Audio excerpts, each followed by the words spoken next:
suis la directrice exécutive de la fondation Gouri Vie Meilleure, une fondation fondée par la première dame du Niger, Madame Aïssata Issoufou. Et je suis en même temps conseillère spéciale à la présidence. Je suis à la COP sur invitation de la fondation Jean Jaurès qui, avec ses partenaires, avait animé un panel sur la justice climatique, le genre et la justice climatique. La deuxième invitation, c'est le NEPAD, où nous avons eu des thématiques.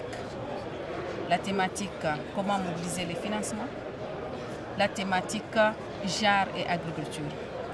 Et comme mon pays a eu à exécuter 2 programmes du NEPAD, je pense être bien placé pour parler du résultat de ces programmes-là. Est-ce que vous pouvez nous en parler ou nous donner un aperçu peut-être? Le premier programme, c'est la pêche, la femme au sein de la pêche et comment arriver à résoudre le problème de résilience au sein de son activité. Comment croyez-vous pouvoir résoudre ce problème-là concrètement? Vous savez, le changement climatique fait, je vois bien une image qui l'illustre à côté de moi, le changement climatique fait que le fleuve dans lequel les femmes font la capture du poisson est envahi par des plantes aquatiques.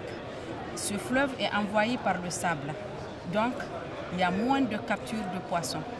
Alors, le programme est venu enseigner aux femmes comment récupérer les plantes aquatiques pour faire couler l'eau et pouvoir avoir une bonne capture de poissons. Deuxième chose, cette plante aquatique, une fois récupérée, de la transformer en compost pour utiliser dans leur jardin qu'elles font à côté du fleuve.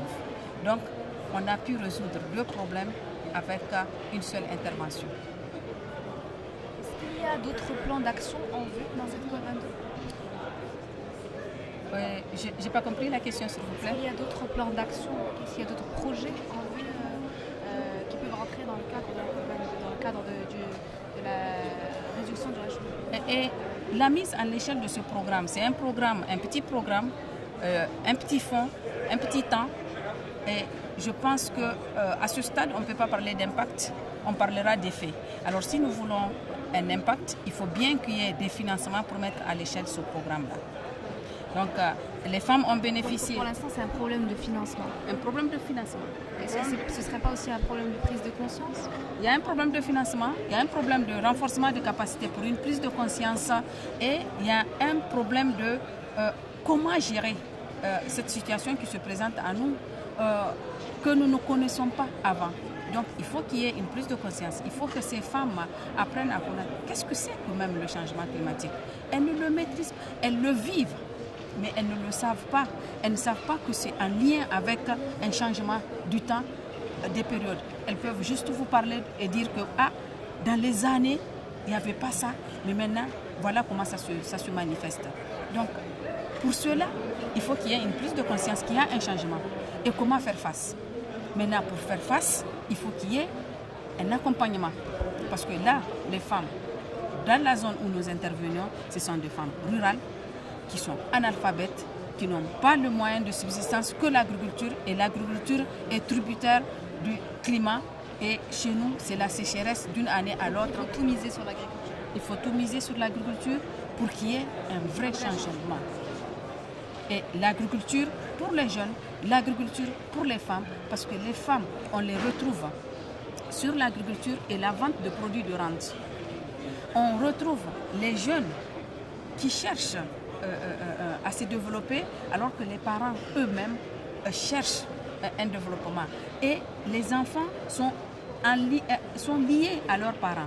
Les moyens de leurs parents leur permettent de subvenir à leurs besoins et de se développer eux-mêmes pour les accompagner. Effectivement, je pense que c'est plus une question de domaine particulier où il faut intervenir, mais par contre de domaine qui touche le plus la situation fragile qu'est le climat.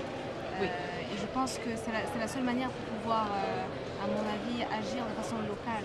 Oui, et aujourd'hui nous sommes dans des pays en dehors du climat qui affecte nos pays. Il y a la migration qui affecte nos pays. Les jeunes, quand ils ne trouvent pas du travail, ils bougent. Ils vont d'un pays à l'autre à la recherche du travail. Quand il y a une crise, les frontières sont poreuses. Donc, pour mon pays, nous accueillons beaucoup de réfugiés du Nigeria, beaucoup de réfugiés du Mali.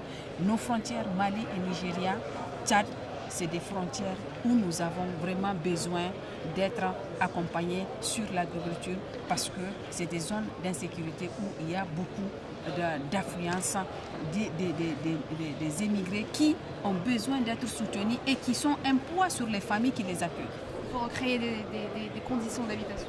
Il faut créer des conditions d'habitation, il faut créer les conditions de commercialisation des produits, il faut créer de l'emploi pour que les jeunes aussi ne soient pas enrôlés dans des activités autres que des activités de développement.